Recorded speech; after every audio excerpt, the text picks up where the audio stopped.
สวัสดีครับมาอยู่ในเกมอะไรวะเอ่อ Dig 1 million block อะไรสักอย่างเลย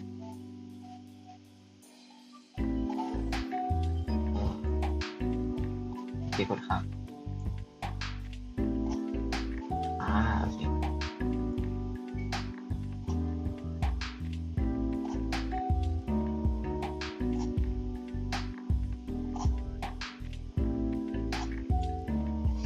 ต้องขุดไปถึงโอเค10 อัน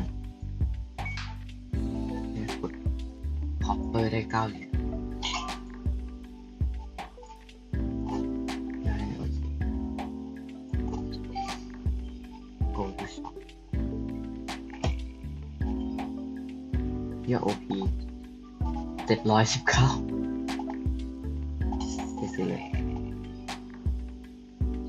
nice เฮียไข่โกโจไข่โกโจไข่โกโจ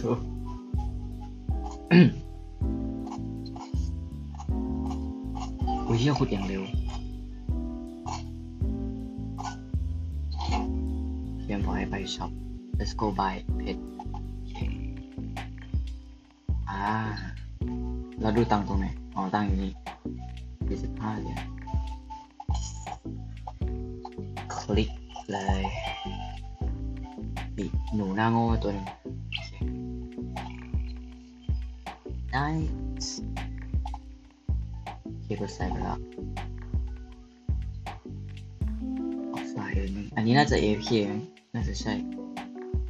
click and hold to stick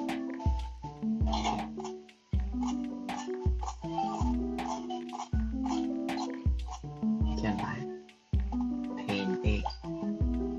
และมันอ่านว่าอะไรวะ paint ไม่ดิไม่ช่างมันนี่ก็ได้หนูหน้าโง่เหมือนเดิมหรือคนละตัวคนตัวเดียวกันนี่หว่าช่างนี่ก็หน้า UI เกมเด็กก็ประมาณนี้นะมีแต่อะไรก็ไม่รู้ขึ้นเต็มไปหมดกดรับออก45 หรือมันจะบังคับซื้อไข่อย่างเดียวเลยไม่มีซื้อกระเป๋ามั้งGo machine ซื้อนี่โอเค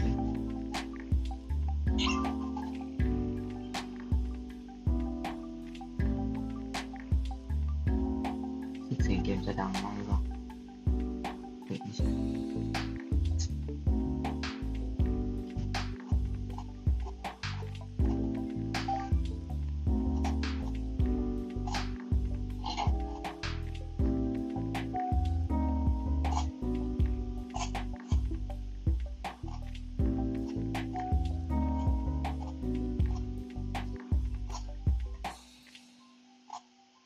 ขุดมาไม่เจออะไรเลยเฮ้ยได้ทีละ70เหรอไม่ใช่มันสแต็กเลยหรือไม่เอาไม่มีตังค์9 โลบักไม่มีเว้ยเปิด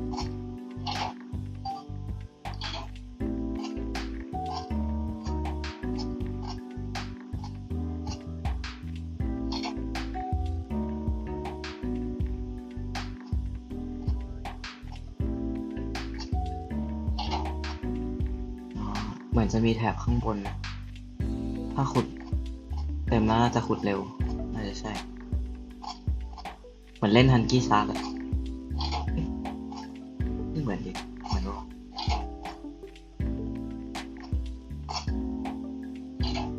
อันนี้น่าจะขุดโอเคขุดไม่ได้ขุดลงไป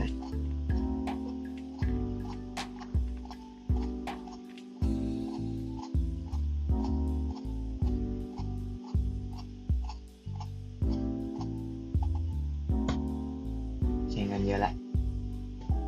ได้เวลาเปลี่ยนพรั่วซื้อเลย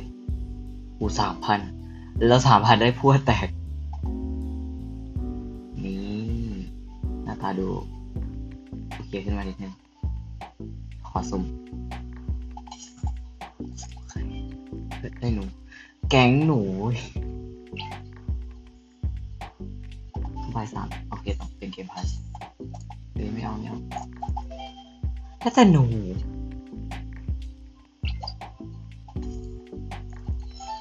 อุ้ยแรงมาแล้วใช่เลยก็ไม่ได้ตามนะนี่ว่าสักรอบ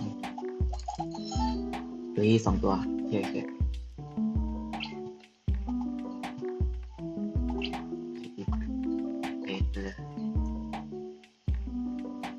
อุ้ยเร็วไปไหนวะโอ้โหอะไรวะเนี่ยถึงเบสล็อกแล้วมั้งโหดูเงินโ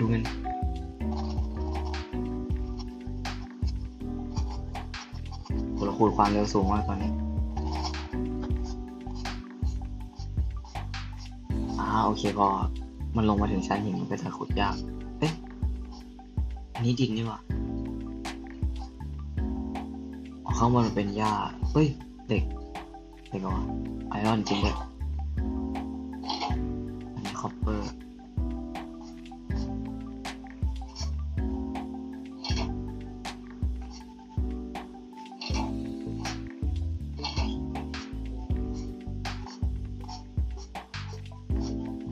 ได้ทีละ10 เหรียญนะถ้าเป็นดินแบบนี้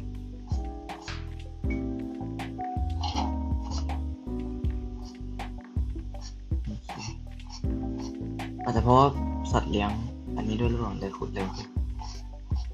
แต่น่าจะเป็นเพราะพวกมากกว่า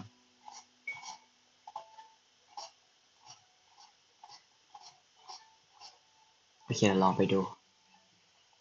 มีอะไรที่ซื้อได้ในราคา 1,700 เขียวพวกซื้อไม่ได้แหละมันโอ้ยมีอัปเกรดมีอัปเกรดอะไรโอเคเพชรสายลงไม่เป็นฟรีอุ้ยเกือบได้ OP เพชรอะไรวะโอ้ไม่คุ้มเลยเพชรได้วะนี่เขา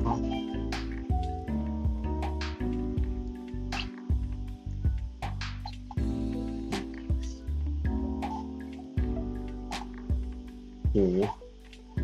ตัวอะไรวะเนี่ยสตาร์ไลท์ดาก็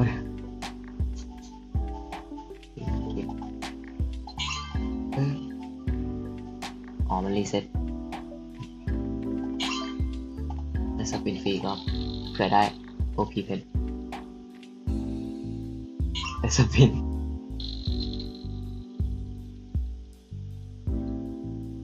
อีกแล้วโ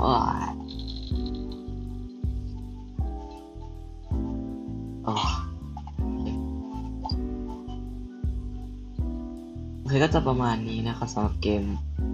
ขุดดินซิมูเลเตอร์ไม่ใช่ติ๊ก1 million block นะครับโลบอก